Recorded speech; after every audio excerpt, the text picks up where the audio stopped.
সুপ্রিয় দর্শক, ভিওডি বাংলার নিয়মিত আয়োজন নিউজ ন্যারেটিভে আপনাদের সবাইকে স্বাগত জানাচ্ছি। আমি মঞ্জুর মিলন। আপনারা জানেন যে প্রতিনিয়ত এই অনুষ্ঠানটা আমরা আয়োজন করি মূলত সমসাময়িক বিষয় নিয়ে আলোচনা করতে। আর এই বিষয়ে আলোচনা করতে আমাদের সাথে স্টুডিওতে উপস্থিত হয়েছেন নিরাপত্তা বিশ্লেষক, বাংলাদেশ ইউনিভার্সিটি অব প্রফেশনালস গবেষণার সাবেক অতিরিক্ত পরিচালক কর্নেল অবসরপ্রাপ্ত জগলুল হাসান। জগলুল হাসান, আপনাকে আমাদের ভিওডি বাংলার স্টুডিওতে স্বাগত জানাচ্ছি।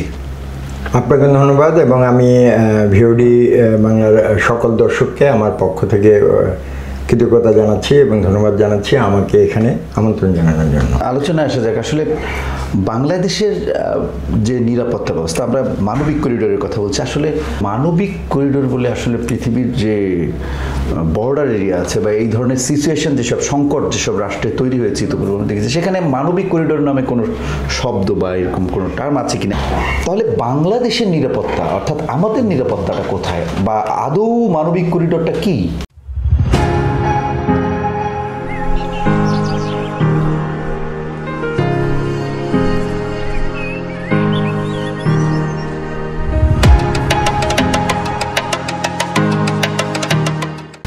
এটা একটা বার্নিং কোশ্চেন এবং সমসাময়িক বা সাম্প্রতিক সময় যেটা নিয়ে অনেক জায়গায় বিতর্ক হচ্ছে।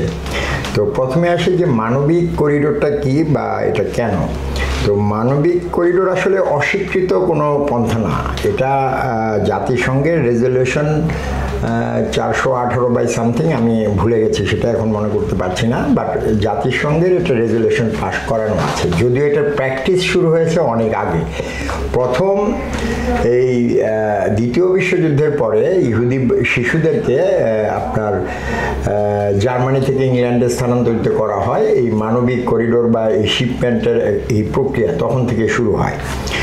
তো মানবিক করিডোরটা হচ্ছে যে ধরেন যে বিবাদমান বা যুদ্ধরত একটা এলাকায় বা দুর্যোগ হয়েছে এবং কোনো এলাকায় এমন একটা জোন বা এরিয়া ক্রিয়েট করা বা একটা প্যাসেজ ক্রিয়েট করা যেখানে মানে ডিমিলিটারাইজেশন করা হবে। সেখানে কোনো বিবাদমান পক্ষগুলো এটা অ্যাগ্রি করবে যে তারা এই পথে এই নির্দিষ্ট সময়ের জন্যে তারা কোনো আর্মড অ্যাক্টিভিটিস করবে না, সো দ্যাট ওই জরুরি খাদ্য, সাহায্য, পোশাক, ট্রিটমেন্ট এগুলো ওই প্যাসেজ দিয়ে যেতে পারে এবং যদি কাউকে ওখান থেকে এভাকুয়েট করতে হয়, নিরাপদ স্থানে নিতে হয়, তো সেটা নেওয়ার ব্যবস্থা করা যাবে আর কি এই চ্যানেল দিয়ে।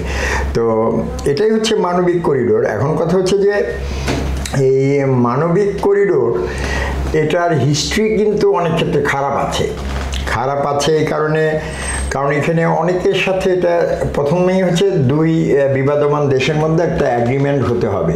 সেই অ্যাগ্রিমেন্ট যদি না হয় তাহলে এটা হবে না। হ্যাঁ, তো এখানে কিন্তু দেখেন ক্রিটিক্যালিটি দেখেন, এটা কিন্তু মায়ানমার সরকারের সাথে আমাদের অ্যাগ্রিমেন্ট হলেই হবে না। এখানে আরাকান আর্মি আছে, রোহিঙ্গা আছে, আরএসএস আছে, আরও এখানে টোটালি 40টা ইনসার্জেন্সি বার্মাতে আছে। তো এখানে ক্রিটিক্যালিটিসগুলো দেখেন, একটা হচ্ছে অ্যাগ্রিমেন্টে একটা ক্রিটিক্যালিটিস হবে যে মায়ানমার সরকার এটা আরাকান আর্মির সাথে একটা চুক্তি করবেন। যখন আপনি একটা ইন্টারন্যাশনাল প্যাক্টে যাচ্ছেন তখন তো অলরেডি আপনি তাকে একটা স্বীকৃত এন্টিটি হিসেবে স্বীকার করতেছেন, সেখানে একটা বাধা রয়ে গেছে। আর ধরেন যে আরাকান আর্মির সাথে করে ওইখানে মানবিক সহায়তা পাঠালে মায়ানমার আর্মি তখন আপনার সাথে মানে আর্মি বা মায়ানমার সরকার, তো মিলিটারি গভর্নমেন্ট, সো তারা আপনার সাথে একটা সম্পর্ক খারাপ হবে। সেই ক্ষেত্রে ধরেন যে আরও যদি রোহিঙ্গা বা অন্য কিছু এখানে যেহেতু আমাদের সাথে বর্ডার আছে, তো অনেক প্রবলেম এখানে তারা ক্রিয়েট করতে পারে এবং বাইলেটারাল রিলেশন তো এটা ক্ষতিগ্রস্ত হবে। আচ্ছা, আবার ধরেন যে ইনসার্জেন্সির যে ব্যাপারগুলো সেগুলো কিন্তু মানে কন্টিজিয়াস। আপনি যদি দেখেন যে এটাতে যদি আরাকান আর্মি সুবিধা পায়, তো একটা জিনিস হচ্ছে যে যুদ্ধের একটা মাঝখানে একটা ইন্টারন্যাশনাল এগ্রিমেন্টে তারা গেল, সেটি তাদের হাফ স্বীকৃতি দিয়ে দিল, তাই না? তো অন্যান্য ইনসার্জেন্সিগুলোও কিন্তু এটাতে উৎসাহিত হবে। So this may B a process যে ঠিক আছে গণ্ডগোল করো, সিভিল বা যারা নিরস্ত্র জনগণ আছে তাদের মধ্যে একটা সিচুয়েশন ক্রিয়েট করো, করে ইন্টারন্যাশনাল অর্গানাইজেশন বা কারোর সাথে একটা চুক্তি করো, তখন তো তুমি একটা অ্যাকসেপ্টেড প্রসেসে চলে গেলা, তাই না? তখন যে এটা আলোচনা করলে অন্যগুলো আলোচনা করা যাবে না কেন? সো এই প্রসেসটা ওইখানে যে টোটাল ইনসার্জেন্সি যেগুলো আছে এবং ইন্ডিয়ান ইনসার্জেন্সি যেগুলো আছে এবং আমাদেরও আছে পার্বত্য চট্টগ্রামে, তাদেরকে কিন্তু এটা উৎসাহিত করতে পারে। তো এটা হচ্ছে আপনার যে এই আমাদের করিডোরের একটা মানে এখানে করলে এই ধরনের সমস্যা হতে পারে।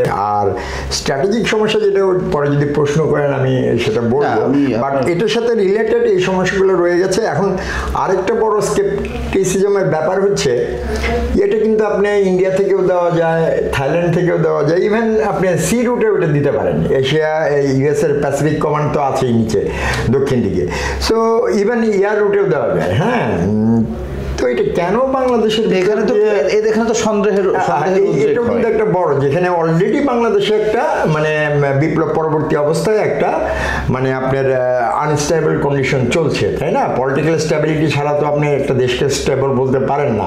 তত্ত্বাবধায়ক সরকার যতই ভালো করুক যেটাই করুক তার পলিটিক্যাল গভর্নমেন্ট না, এবং আপনার ডেমোক্রেটিক থিওরি বলেন বা যেটা বলেন এটাতে কোনো তত্ত্বাবধায়ক সরকার বলে তেমন কিছু নেই। বাট আমাদের দেশের জন্য যে সিচুয়েশন হয়েছিল reality depend option, okay good, election করে পলিটিক্যাল গভর্নমেন্টের কাছে ক্ষমতা হস্তান্তর করা।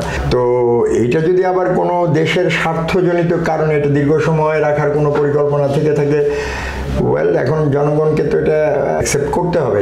আবার ধরেন যে আপনি রিফর্ম করবেন কিন্তু রাজনৈতিক দলগুলো রিফর্ম ধারণ করলো না, কারণ রিফর্ম তো রিপক্যান না, যেটা আমি আগেও বলেছি যে it's a total paradigm change, আপনার কালচারাল চেঞ্জ, এটা করতে সময় লাগবে।